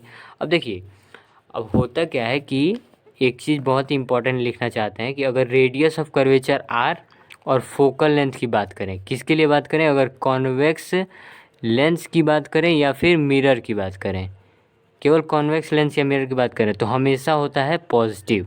ध्यान देंगे, न्यूमेरिकल सॉल्व करते वक्त भी बहुत इंपॉर्टेंट है। और फोकल लेंथ और रेडियस ऑफ कर्वेचर अगर कॉनकेव लेंस या कॉनकेव मिरर की अगर बात करें तो हमेशा निगेटिव होगा। ये ध्यान देंगे। अब ये समझाने का टाइम नहीं है कि कैसे निगेटिव होगा कैसे पॉजिटिव होगा, आप लोग पढ़े होंगे तो एकदम क्लियर होगा आपको। अब यहाँ से देखिए, अगर हम बात करें फोकल लेंथ पॉजिटिव दिया हुआ है तो पावर ऑफ लेंस भी हमेशा पॉजिटिव आएगा। अच्छा, पावर ऑफ लेंस पॉजिटिव किसका होगा, जिसका फोकल लेंथ पॉजिटिव होगा। तो फोकल लेंथ केवल कॉन्वेक्स लेंस है या फिर कॉन्वेक्स मिरर है जिसका पॉजिटिव होगा। अब ऑप्शन देखिए क्या दिया हुआ है कि एक, अब हमेशा ऑप्शन में लेंस की बात किया है, यानी कॉन्वेक्स लेंस होगा जिसका पावर जो है +4 डायोप्टर होगा, वहाँ पे आंसर हमारा ट्रू हो जाएगा। तो ऑप्शन ये दिया हुआ है, कॉन्वेक्स लेंस है 4 dioptre power having focal length, तो ऑप्शन यही ट्रू हो गया है, सही है। अच्छा, एक बार देख लेते हैं कि कौन सा ऑप्शन कैसे रॉन्ग हो जा रहा है। तो अब देखिए ऑप्शन बी क्या दिया हुआ है, एक कॉन्वेक्स लेंस है -4 डायोप्टर। ये देखिए कॉन्वेक्स लेंस का निगेटिव में पावर दिया हुआ है जो कि रॉन्ग है, क्योंकि अगर फोकल लेंथ पॉजिटिव है कॉन्वेक्स लेंस का, ये फोकल लेंथ ये वैल्यू अगर पॉजिटिव आ रही है तो पावर भी कैसा होगा, पॉजिटिव होगा। तो यहाँ पावर जो है रॉन्ग दिया हुआ है, तो ऑप्शन भी यहाँ से एलिमिनेट हो गया। ऑप्शन सी देखिए क्या दिया हुआ है, एक कॉनकेव लेंस है 4D पावर। अब देखिए कॉनकेव लेंस का अगर फोकल लेंथ निगेटिव हो रहा है तो अगर ये वैल्यू निगेटिव है तो पावर भी कैसा होगा, निगेटिव होगा। तो ये यहाँ पे रॉन्ग दे दिया हुआ है। अब देखिए यहाँ दिया हुआ है, एक कॉनकेव लेंस है -4D power having focal length 0.25। अब देखिए फोकल लेंथ यहाँ निगेटिव नहीं दिया है और पावर -4 दे दिया हुआ है, तो ये इस हिसाब से ये सारे स्टेटमेंट 3 ऑप्शन जो नीचे के दिए हुए हैं वो रॉन्ग हो जाएंगे और ऑप्शन ए यहाँ पे करेक्ट हो जाएगा। तो ऑप्शन ए यहाँ पे करेक्ट हो गया। अब देखिए क्वेश्चन नंबर 16, अब थोड़ा तेज़ी से हम लोग आगे बढ़ते हैं। देखिए क्या दिया हुआ है, the laws of reflection hold good for plane mirror only, concave mirror only, convex mirror only. तो देखिए लॉ ऑफ रिफ्लेक्शन जो है वो किसी भी सरफेस के लिए वैलिड है, कोई भी शेप हो सरफेस का उससे कोई मतलब नहीं है। तो ऑप्शन डी में देखिए क्या दिया हुआ है, all mirrors irrespective of shape. तो ये ऑप्शन डी यहाँ पे करेक्ट हो जाएगी। ये बहुत ही इंपॉर्टेंट क्वेश्चन है, इसको ध्यान देंगे। स्क्रीनशॉट एक बार आप लोग ले सकते हैं इसका। अब देखिए क्वेश्चन नंबर 17 दिया हुआ है, a child is standing in front of a magic mirror. एक कोई लड़का है जो कि मिरर के सामने, मैजिक मिरर के सामने खड़ा है। अब देखिए यहाँ दिया हुआ है सी फाइंड्स, और ये सी है मतलब वो लड़की है, ध्यान देंगे। C find the image of her head bigger. ठीक है, अगर कोई मिरर की अगर हम लोग बात करें, मान लीजिए ये हमारा कोई मिरर दिया हुआ है, ठीक है। इसको प्लेन मिरर आप लोग नहीं समझेंगे, बस समझिए कि यहाँ एक मिरर है। मान लीजिए यहाँ पे जो है कोई लड़की जो है ऐसे खड़ी है, ठीक है। प्लेन मिरर नहीं है ये, मिरर मैजिक मिरर जो भी है यहाँ पे लिख देते हैं, नहीं तो आप लोग कमेंट बॉक्स में जो है भर देंगे कि हाँ ये गलत पढ़ा है। अब देखिए मान लीजिए ये मैजिक मिरर है, ठीक है। अब यहाँ पे कोई लड़की जो है खड़ी है। अब हो क्या रहा है कि C find the image of her head bigger, मतलब अगर मान लीजिए इमेज का फॉर्मेशन हो रहा है तो उसने क्या देखा कि उसका जो सिर है, हेड है, यानी वो हेड का जो साइज़ है वो बड़ा हो गया है। तो हेड का साइज़ ये पहले इतना था, अब हम लोग बड़ा बना लेते हैं, इतना बड़ा हो गया साइज़, ठीक है। अब देखिए क्या दिया हुआ है, the middle portion of her body of same size. Middle portion, जैसे ये मिडिल पोर्शन जो बीच का जो पोर्शन है वो सेम है, उतने ही साइज़ का है, तो ये भी हम लोग बना लेते हैं। और क्या दिया हुआ है, and that of legs smaller, और जो पैर हैं, पैर मान लीजिए पैर इतने बड़े बड़े हैं, ठीक है, पैर इतने बड़े हैं, और पैर जो है वो छोटे हो गए हैं। अब ऐसा जो है साइज जो है इमेज का फॉर्मेशन हो गया है। ये ऑब्जेक्ट का जो है इमेज, ऑब्जेक्ट का ऐसा दृश्य है, और ये इमेज जो बना है वो ऐसा ऐसा शेप का दिख रहा है। अब क्या हमें बताना है कि the following is the order of combination for the magic mirror from the top. अब ये बताना है कि ये जो मिरर आप लोग को मैजिक मिरर दिख रहा है ये कौन से कॉम्बिनेशन का मिरर है। तो अब देखिए इसके लिए आपको पता होना चाहिए कि जो कॉनकेव मिरर होता है, कॉनकेव मिरर अगर आपने केस पढ़ा होगा सारे, तो कॉनकेव मिरर में कितने केसेस होते हैं, 6 केसेस। 6 में से शुरू के जो 5 केसेस होते हैं, शुरू के 5 नहीं, जो 5 केसेस होंगे शुरू के, उसमें तो रियल इन्वर्टेड इमेज का फॉर्मेशन होगा, और लास्ट केस में वर्चुअल एंड इरेक्ट इमेज का फॉर्मेशन होगा। तो इससे हमें नहीं ध्यान देना, हमें ये देखना है कि कॉनकेव मिरर ही एक ऐसा मिरर है जिसमें इनलार्ज इमेज का फॉर्मेशन होता है। अगर आप लोग देखेंगे, जो भी आपने इमेज फॉर्मेशन टॉपिक पढ़ा होगा कॉनकेव मिरर के लिए, तो इनलार्ज इमेज का फॉर्मेशन होता है। लेकिन कॉन्वेक्स मिरर में जो है हमेशा या तो हाईली डिमिनिश्ड एचडी या फिर डिमिनिश्ड इमेज का फॉर्मेशन होगा, हमेशा ये चीज़।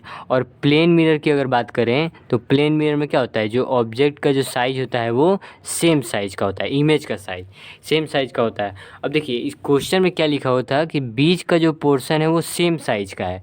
इसका मतलब सेम साइज़ का, यानी बीच का जो पोर्शन होगा वो प्लेन मिरर होगा।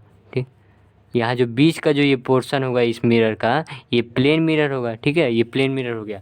और देखिए क्या दिया हो कि ऊपर का जो ये सरफेस है, हेड जो है वो बड़ा हो गया है, पहले इतना छोटा था अब ये बड़ा हो गया है। अब जब भी कोई भी इमेज जो है वो, मतलब इमेज जो भी बना है वो अगर बड़ा हो जा रहा है तो कॉनकेव मिरर होगा, क्योंकि कॉनकेव मिरर ही एक ऐसा मिरर है जिसमें इनलार्ज इमेज का फॉर्मेशन हो रहा है। यानी पहला वाला जो ये जो ऊपर का जो ये सरफेस होगा इस मैजिक मिरर का, वो कॉनकेव मिरर का होगा। और नीचे क्या देखो कि जो लेग्स हैं, उसके जो पैर हैं वो छोटे छोटे हो जा रहे हैं। तो छोटे छोटे होने का मतलब क्या हो गया, हाईली डिमिनिश्ड या फिर छोटे इमेज का फॉर्मेशन, यानी कि कॉन्वेक्स मिरर हो जाएगा। तो नीचे वाला ये जो सरफेस होगा वो कॉन्वेक्स मिरर का बना होगा। तो ये जो है कॉम्बिनेशन होगा, ऑर्डर होगा, पहले क्या होगा कॉनकेव, फिर प्लेन, फिर कॉन्वेक्स। तो अब ऑप्शन देखते हैं हम लोग, पहले कॉनकेव देखेंगे। तो कॉनकेव देखिए यहाँ एक ही ऑप्शन में देखिए कॉनकेव दिया हुआ है। तो अगर आप लोग पहले ही चेक कर देते, केवल हेड देखे होते, हेड से ही चेक किए होते तो सही हो जाता। तो कॉनकेव, फिर प्लेन, फिर कॉन्वेक्स, यही दिया हुआ है, तो ऑप्शन सी यहाँ पे हम लोग का करेक्ट हो जाएगा। तो ये इंपॉर्टेंट क्वेश्चन था, ये क्वेश्चन कई बार एग्जाम में आया भी है, तो इसको ध्यान देंगे। अब देखिए क्वेश्चन नंबर 18 दिया हुआ है, in torches search light and headlight of vehicle the bulb is placed. मतलब जो टॉर्च होता है, टॉर्च में जो है जो बल्ब जहाँ से जो है रे ऑफ लाइट आती हैं वो कहाँ पे रखा हुआ होता है। तो इसको याद कर लेंगे कि वो फोकस पे रखा हुआ होता है, फोकस पे ही रखा होता है। अब इसमें ऑप्शन में क्या लिखा हुआ है, very near to focus of reflector. तो ठीक है वो भी ऑप्शन है, लेकिन ये ऑप्शन क्या होगा कि फोकस पे रखा हुआ होता है। अच्छा, फोकस पे रखने से क्या होगा कि अगर फोकस यानी कि अगर रे ऑफ लाइट वहाँ से निकलेगी तो क्या हो जाएगी, फोकस से निकलेगी और मिरर से टकराने के बाद पैरेलल हो जाएगी। तो टॉर्च जब हम लोग जलाते हैं तो क्या पैरेलल बीम ऑफ लाइट ही ना दिखती है, तो पैरेलल होगी तो क्या होगा, इनफाइनाइट डिस्टेंस, यानी थोड़े दूर तक जो है उसका जो इमेज होगा वो दिखेगा। इमेज नहीं मतलब जो उसका रे ऑफ लाइट, जो लाइट होगा वो, जो लाइट की जो इंटेंसिटी होगी वो ज़्यादा दूर तक दिखेगी, तो वेरी नियर टू फोकस इसलिए रखा जाता है। इसमें कोई समझने वाली बात नहीं है, बस आप लोग इस क्वेश्चन को जो है याद कर लेंगे कि हाँ जो है इमेज जो रखा जाता है यहाँ पे वो very near to focus focus के बहुत ही नज़दीक रखा जाता है, जो बल्ब यहाँ पे रखा जाता है, इमेज नहीं जो बल्ब को रखा जाता है, ये चीज़ें। क्वेश्चन नंबर 18 हो।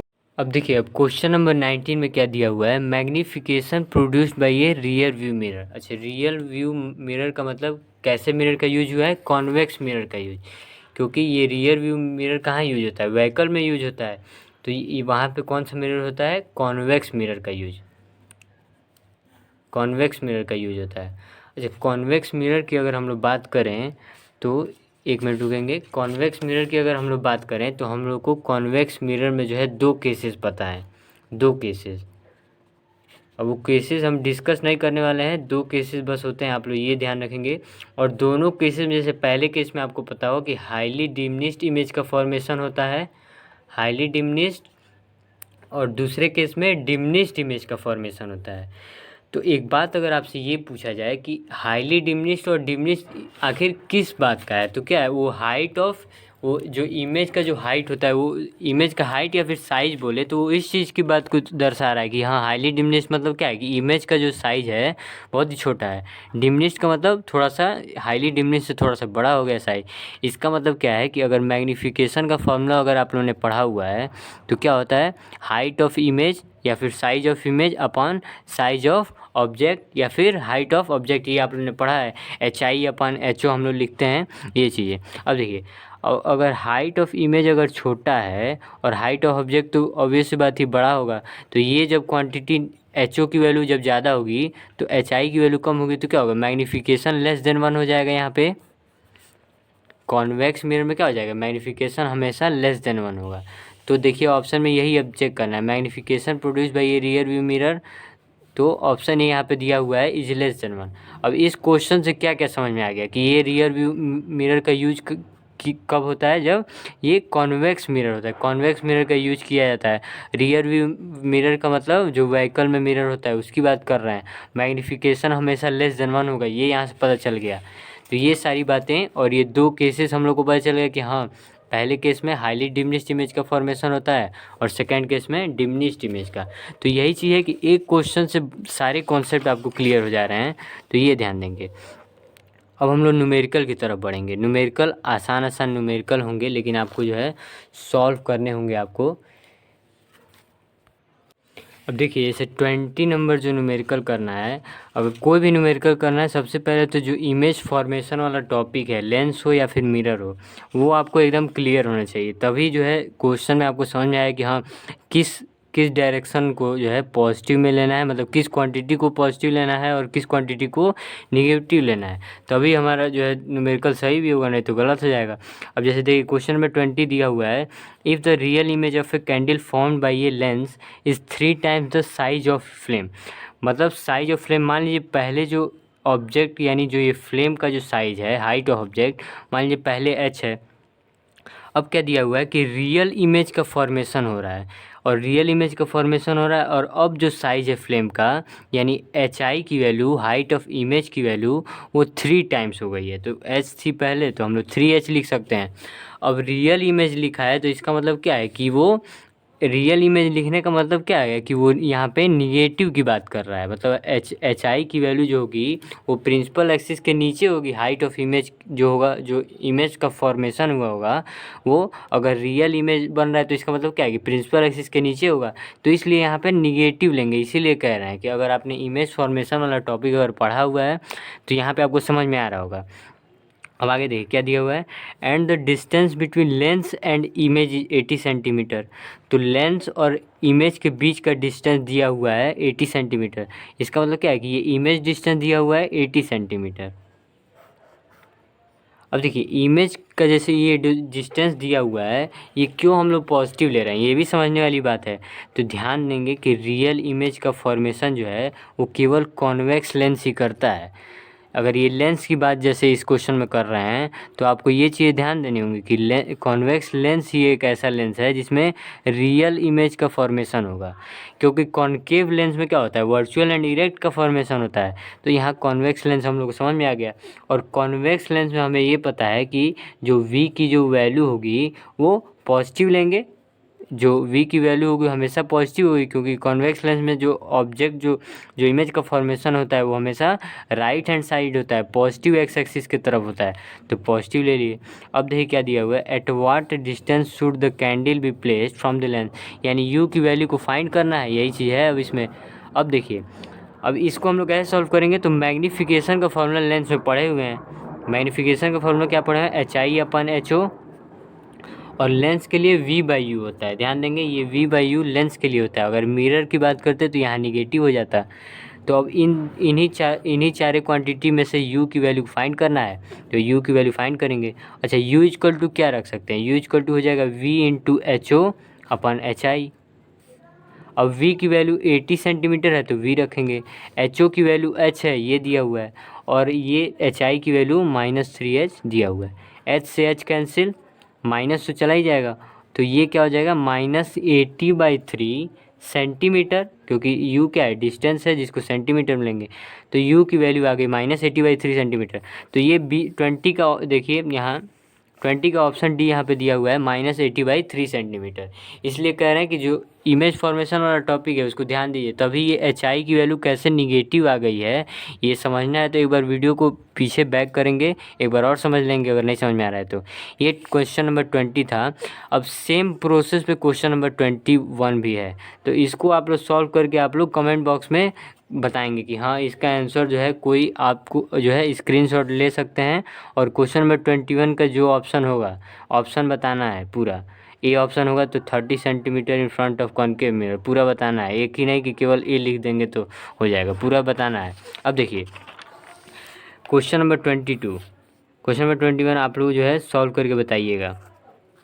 क्वेश्चन नंबर 22 दिया हुआ है, ये बहुत ही इंपॉर्टेंट क्वेश्चन है, न्यूमेरिकल में तो सबसे इंपॉर्टेंट क्वेश्चन यही लगता है। अब देखिए क्वेश्चन नंबर 22 हम लोग सॉल्व करेंगे, तो क्या दिया हुआ है 22 में, ए 10 millimetre long all pin is placed vertically in front of a concave mirror. देखिए यहाँ मिरर भी बता दिया है कि कॉनकेव मिरर की बात कर रहे हैं। अब देखिए, अब क्या है, कॉनकेव मिरर के फ्रंट पे रखा हुआ है 10 मिलीमीटर लॉन्ग, यानी ये जो हमारा ये जो 10 मिलीमीटर जो वैल्यू दिया हुआ है, ये क्या दिया, हाइट ऑफ ऑब्जेक्ट दिया हुआ है 10 मिलीमीटर। क्या है कि हाइट ऑफ ऑब्जेक्ट ही तो है, ऑब्जेक्ट की हाइट दी हुई है हम लोग को 10 मिलीमीटर। अब देखिए आगे हम लोग जब देखेंगे तो ये सेंटीमीटर में दिया हुआ है, तो मिलीमीटर से सेंटीमीटर में चेंज करने के लिए सबसे आसान तरीका ये है कि जो वैल्यू जैसे ये 10 दिया हुआ है ना, तो एक पॉइंट छोड़ के यहाँ पे पॉइंट लगा दीजिए। जैसे ये पहले 10 था तो यहाँ पॉइंट लगाएंगे तो क्या हो जाएगा, 1 हो जाएगा, तो ये 1 सेंटीमीटर में चेंज हो जाएगा। ऐसे होता क्या है कि 1 सेंटीमीटर में 10 मिलीमीटर होता है, इसी से चेंज करेंगे तो ये आ जाएगा। तो ये हाइट जो है 1 सेंटीमीटर दिया हुआ है ऑब्जेक्ट का हाइट। अब आगे देखिए क्या दिया हुआ है, ए 5 millimetre long image of the all pin is form, मतलब हाइट ऑफ इमेज भी दे दिया, और ये क्या दिया हुआ 5 मिलीमीटर, तो इसको भी सेंटीमीटर में चेंज करेंगे तो 5 के इस पॉइंट में एक पॉइंट लगेगा, तो ये क्या हो जाएगा 0.5 सेंटीमीटर। तो क्वेश्चन फिर से पढ़ेंगे, ए 5 millimetre long image of the all is formed at 30 centimetre in front of mirror, यानी ये जो ऑब्जेक्ट 5 मिलीमीटर का जो रखा हुआ है, इसका जो डिस्टेंस है मिरर मतलब पोल से जो डिस्टेंस है वो कितना है 30 सेंटीमीटर, तो ये इमेज डिस्टेंस है, यानी यू की वैल्यू है 30 सेंटीमीटर। लेकिन फिर से ध्यान देंगे कि ये फ्रंट ऑफ मिरर है, यानी मिरर के आगे रखा हुआ है, यानी यहाँ पे माइनस हो जाएगा, निगेटिव एक्स एक्सिस में रखा हुआ है। अब देखिए यहाँ पे ये जो इमेज की जो हाइट है, यहाँ पे ये वैल्यू में निगेटिव साइन का यूज होगा, यहाँ पे जो है ये साइन निगेटिव होगा। अब समझाते हैं क्यों। अगर कॉनकेव मिरर का केस अगर आप लोग पढ़ रहे हैं, तो अगर आप अपने कॉपी में अगर ये लिखे हैं होंगे ही, ये तो पता नहीं क्या पढ़ रहे हैं। अब देखिए अगर कॉनकेव मिरर के केस से आपने लिखे होंगे तो आप ये देख रहे होंगे कि जैसे ये ऑब्जेक्ट का हाइट है 1 सेंटीमीटर, इमेज का जो हाइट है वो 0.5 सेंटीमीटर, यानी HO की वैल्यू HI से ज़्यादा है, यानी हाइट ऑफ इमेज ऑब्जेक्ट जो है वो ज़्यादा है। तो हाइट ऑफ ऑब्जेक्ट कितने केसेस में ज़्यादा है, तो शुरुआत के दोनों केसेस अगर आप देखेंगे तो हाइट ऑफ ऑब्जेक्ट जो है इमेज से ज़्यादा होगा। ठीक है, ये चीज़ ध्यान देंगे। और देखिए शुरुआत के 2 केसेस ये हो गए। अब इसमें क्या होता है, इसमें रियल एंड इन्वर्टेड इमेज का फॉर्मेशन होता है। रियल एंड इन्वर्टेड हो जाएगा तो क्या होगा, प्रिंसिपल एक्सिस के नीचे इमेज का फॉर्मेशन होगा, तो वहाँ पे हाइट ऑफ इमेज की वैल्यू निगेटिव हम लोग मान लेंगे। और v की वैल्यू कैसे निगेटिव हो गई ये आप लोग क्लियर ही है, ये दोनों अब कैसे निगेटिव साइन लिए हम लोग, ये चीज़ क्लियर हो गया। और देखिए फाइंड क्या करना है, the focal length of this mirror, मतलब फोकल लेंथ की वैल्यू फाइंड करनी है, ठीक है, मिरर की। अच्छा एक बात अगर देखें आप लोग तो फोकल लेंथ और मिरर मतलब ऑब्जेक्ट डिस्टेंस और इमेज डिस्टेंस, मिरर के केस के लिए हमें ये फॉर्मूला पता है, मिरर फार्मूला। तो अगर हमें फोकल लेंथ फाइंड करना है, इसका मतलब क्या है कि ये ऑब्जेक्ट, ये जो इमेज का डिस्टेंस है वो और ऑब्जेक्ट डिस्टेंस, ये दोनों वैल्यू पता होने चाहिए। तो अगर v दिया है और hi दिया हुआ है और ho, तो मैग्नीफिकेशन वाला फार्मूला यूज करके u निकाल सकते हैं, और वहाँ से u और v को यहाँ पे पुट करेंगे तो फोकल लेंथ आ जाएगा। तो magnification equal to hi upon ho, और ये मिरर है तो यहाँ पे क्या हो जाएगा, -v/u हो जाएगा। अब यहाँ देखिए hi की वैल्यू है -0.5, ho की वैल्यू है 1, और -v मतलब माइनस इंटू -30 दिया हुआ है, और u की वैल्यू को फाइंड करना है। यहाँ से माइनस माइनस कैंसिल, प्लस मान लीजिए जो भी हो। अब देखिए u की वैल्यू क्या हो जाएगी, 30/-0.5, ये इस साइड आ जाएगा और u उस साइड चला गया, तो ये चाहिए। अब देखिए ये क्या लिख सकते हैं, 300 लिख सकते हैं, 10 से मल्टीप्लाई करिए जिससे ये पॉइंट हट जाएगा, तो ये 5 आ जाएगा। ये माइनस को ऊपर सेंड करिए। अब देखिए 5 से जब इसको कैंसिल करेंगे तो -60, यानी u की वैल्यू आ गई -60 सेंटीमीटर। तो फोकल लेंथ की वैल्यू क्या हो जाएगी, 1/, focal length equal to 1/-30 plus 1/-60, ये वैल्यू पुट कर दिए। यहाँ से एलसीएम लेंगे तो 60 हो जाएगी, और ये हो जाएगी -2, ये हो जाएगी -1। इसको सॉल्व करेंगे तो -3/60, और इसको जब सॉल्व करेंगे तो ये हो जाएगा -60/3, यानी 3 से जब कैंसिल करेंगे तो -20 सेंटीमीटर। अब ये इस किसी को एलसीएम ना है और ये सब सॉल्व करने ना है तो उसके लिए भी अलग बात है, अब वो उसके लिए प्रैक्टिस करना पड़ेगा। तो ये चीज़, अब ये -20 सेंटीमीटर फोकल लेंथ की वैल्यू आ गई। तो कैसे क्वेश्चन को सॉल्व करना है, ये चीज़ ध्यान देने वाली बात है कि पहले तो जो दिया हुआ है उसको लिखेंगे, फिर देखेंगे कि कहाँ तक हम लोग को पहुँचना है, किस फॉर्मूले पे, कैसे फाइंड करेंगे वैल्यू, किस फॉर्मूले का यूज करेंगे, ये दोनों फॉर्मूले का यूज हुआ है, कैसे वैल्यू को फाइंड करना है, ये बातें ध्यान में रखेंगे। तो ये फार्मूला जो है 23 क्वेश्चन नंबर का आंसर -20 सेंटीमीटर, यानी ऑप्शन भी यहाँ पे करेक्ट हो जाएगा। ये था क्वेश्चन नंबर 22। अब क्वेश्चन नंबर 23 भी सेम उसी तरह है, इसको हम लोग सॉल्व करेंगे। क्वेश्चन नंबर 23 को, क्वेश्चन नंबर 23 एक बार सॉल्व करेंगे हम लोग। बस ये लास्ट न्यूमेरिकल है, इसके बाद जो है इम्पॉर्टेंट क्वेश्चन इसके बाद भी हैं, सारे इम्पॉर्टेंट ही क्वेश्चन हैं। अब देखिए क्या दिया हुआ है, an object of size 7 centimetre, मतलब हाइट ऑफ ऑब्जेक्ट दिया हुआ है, साइज ऑफ ऑब्जेक्ट वो 7 सेंटीमीटर दिया हुआ है, ये क्लियर हो गया। Is placed at 27 centimetre in front of a concave mirror, मतलब ये u की वैल्यू है। ध्यान देंगे ये ऑब्जेक्ट है तो ये जो डिस्टेंस दिया हुआ है ये u की वैल्यू है। अब हमें पता होना चाहिए कि जो ऑब्जेक्ट डिस्टेंस होता है वो हमेशा माइनस में ही लेते हैं, -20 सेंटीमीटर ये वैल्यू हो जाएगी। फोकल लेंथ दिया हुआ है तो कॉन्केव मिरर का फोकल लेंथ अभी बताया गया है कि हमेशा निगेटिव होता है, यानी -18 सेंटीमीटर। अब देखिए ये सारी वैल्यू को हम लोग समझ चुके हैं कि कब निगेटिव लेंगे कब पॉजिटिव, ये चाहिए। अब क्या पूछ रहा है कि at what distance from the mirror should A screen B placed so that sharp focused image can be obtain, मतलब वही चीज़ कि v की वैल्यू ये फाइंड करने को पूछ रहे हैं कि ऑब्जेक्ट इमेज जहाँ पे फॉर्म हो रहा है वो डिस्टेंस बताइए कि कितने दूर पे जो है मिरर से जो है डिस्टेंस कितना है, वो चाहिए। अब देखिए ये u और f का यूज करके हम लोग v निकाल सकते हैं। तो ये क्या है, ये मिरर का केस है, तो यहाँ पे हम लोग मिरर फॉर्मूला लगाएंगे, 1/u equal to 1/u plus 1/v, ये फॉर्मूला। यहाँ से अगर 1/v को लिखें तो ये क्या लिख सकते हैं, 1/f माइनस 1/u। 1/f की वैल्यू -18 है, और माइनस ये क्या दिया हुआ है, -27। इसका जब एलसीएम लेंगे तो हो जाएगा 54, और ये क्या हो जाएगी -3, ये माइनस, ये हो जाएगा -2। इसको जब सॉल्व करेंगे तो क्या हो जाएगा, ये हो जाएगा -3 + 2/54, यानी ये हो गया -1/54।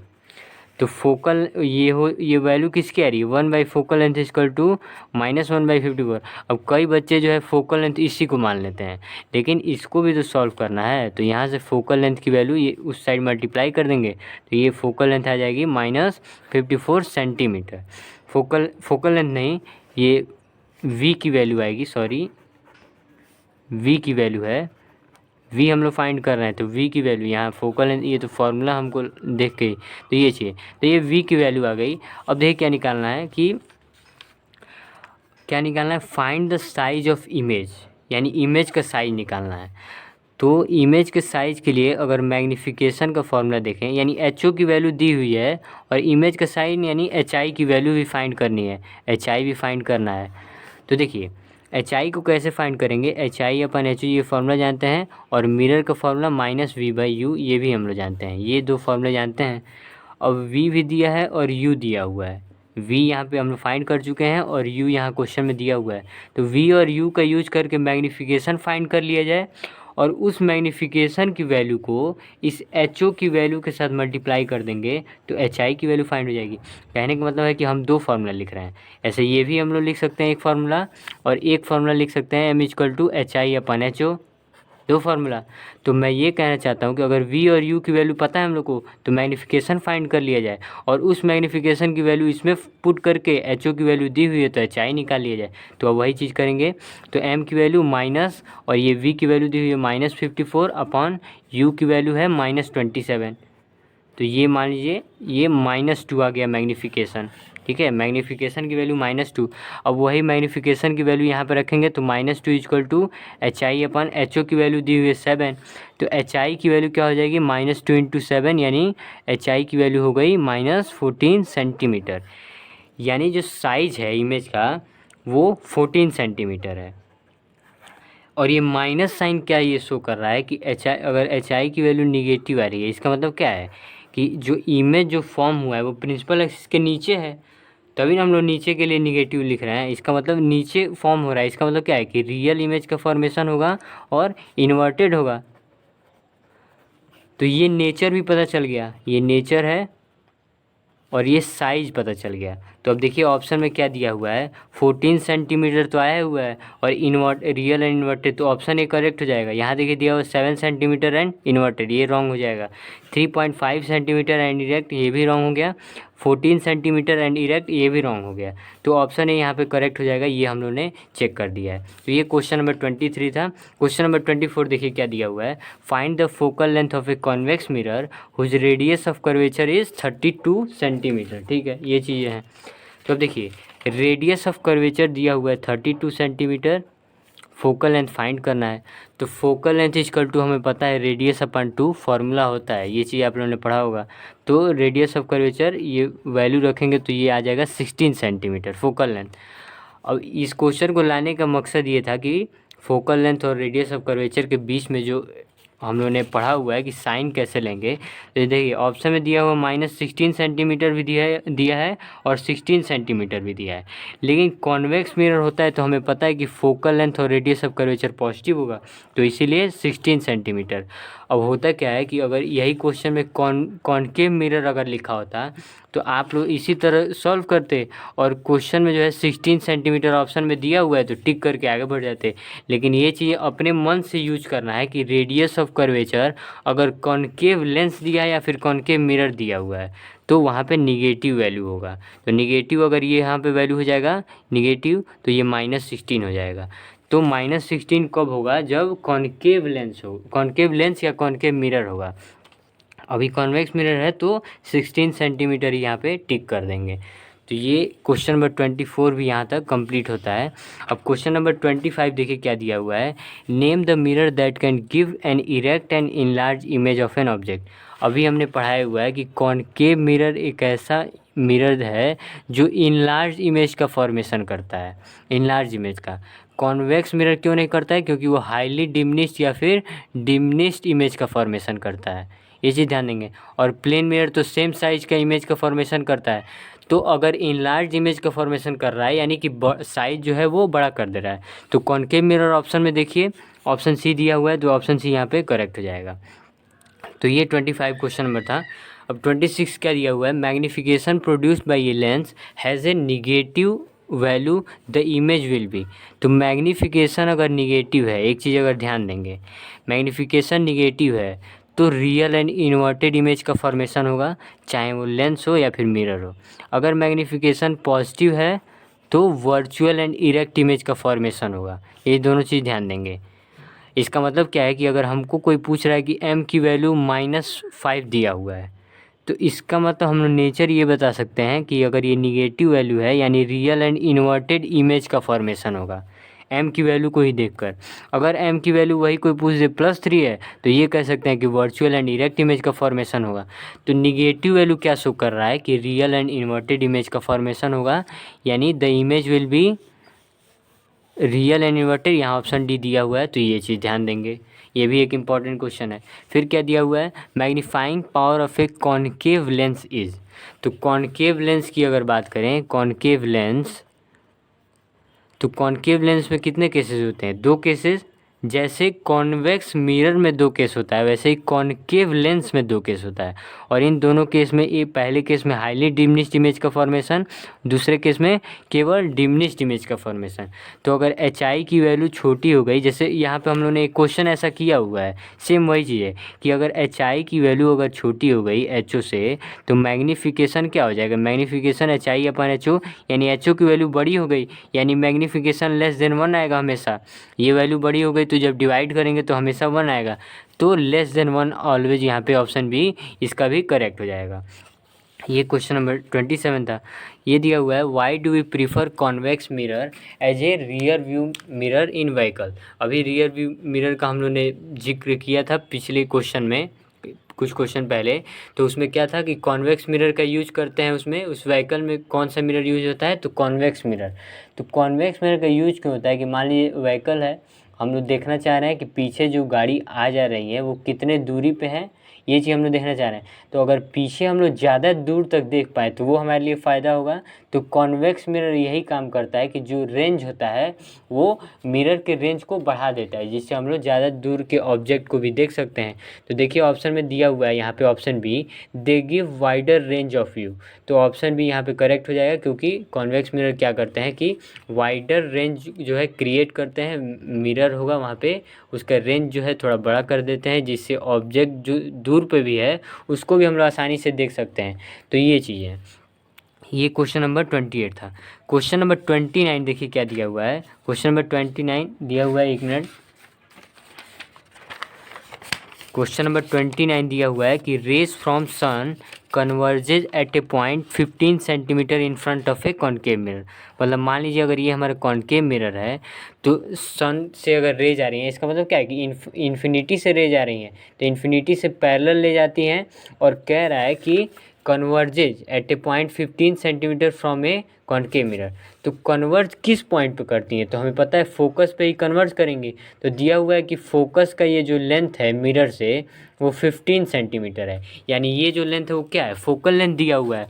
फिर आगे देखिए क्या दिया हुआ है, where should an object be placed so that the size of its image equal to size of object. यानी HI की वैल्यू HO के बराबर कब हो जाए, ये कैसे रखना है। तो अगर कॉनकेव मिरर की बात करें, कॉनकेव मिरर, तो अगर आप लोगों ने पढ़ा हुआ है इमेज फॉर्मेशन, देखिए हर टॉपिक जो है इमेज फॉर्मेशन वाले से रिलेटेड है।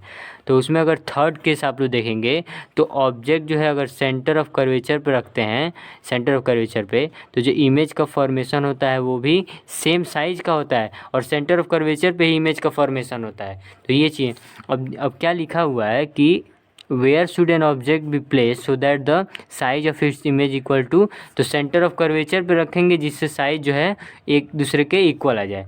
लेकिन इसमें क्या दिया हुआ है 15, अच्छा डिस्टेंस फाइंड करना है। तो डिस्टेंस देखिए, अगर ये फोकल लेंथ जो है 15 सेंटीमीटर है, तो ये पता है ये टोटल क्या होता है, रेडियस ऑफ कर्वेचर, और radius of curvature focal length की डबल होता है, यानी ये 15 सेंटीमीटर और ये भी क्या हो जाएगा 15 सेंटीमीटर, तो टोटल लेंथ कितना हो जाएगा 30 सेंटीमीटर। तो इस मिरर से 30 सेंटीमीटर दूर अगर हम लोग ऑब्जेक्ट को रखते हैं तो सेम साइज इमेज का फॉर्मेशन होगा। तो 30 सेंटीमीटर देखिए क्या दिया हुआ है, ऑप्शन बी में दिया हुआ है 30 centimetre in front of mirror. तो यहाँ पे ऑप्शन बी यहाँ करेक्ट हो जाएगा। तो ये आसान सा क्वेश्चन था, ये भी एक इम्पॉर्टेंट क्वेश्चन ही है। सारे क्वेश्चन तो इम्पॉर्टेंट हैं लेकिन ये कुछ ज़्यादा ही इम्पॉर्टेंट है, ध्यान देंगे। और देखिए question number 13, which mirror is use by a dentist to examine a small cavity in a patient teeth. अच्छा, पेशेंट टीथ मतलब जो डॉक्टर होते हैं वो किस मिरर का यूज करते हैं ये हमें बताना है। तो जो मिरर है वो कॉनकेव मिरर है, जो डेंटिस्ट मिरर भी जिसको कहा जाता है। डेंटिस्ट लोग अपना एक स्पेशल मिरर रखते हैं जिससे दांत, जो उनके जो दांत प्रॉब्लम होगा किसी भी पेशेंट के, उनको दांतों को देखने, इससे हम लोग को ज़्यादा इंपॉर्टेंट नहीं है। बस हम लोग क्या समझना है, एक कॉनकेव मिरर का यूज करते हैं डॉक्टर लोग जो भी होंगे वो चीज़। अब देखिए, अब सबसे इम्पॉर्टेंट टॉपिक अभी भी क्या बच रहा है आप लोग के लिए हम बता दें, तो यूजेज पढ़ लीजिएगा। सबसे इम्पॉर्टेंट टॉपिक यूजेज पढ़ना ज़रूरी है, कॉनकेव मिरर और कॉन्वेक्स मिरर का, ठीक है, ये दोनों चीज़ें। अगर आप कहेंगे डिस्क्रिप्शन बॉक्स में जो है हम यूजेज लिख के भेज देंगे, जो जो इम्पोर्टेंट होगा। डिस्क्रिप्शन बॉक्स में नहीं, कमेंट बॉक्स में यूजेज पढ़ लीजिएगा।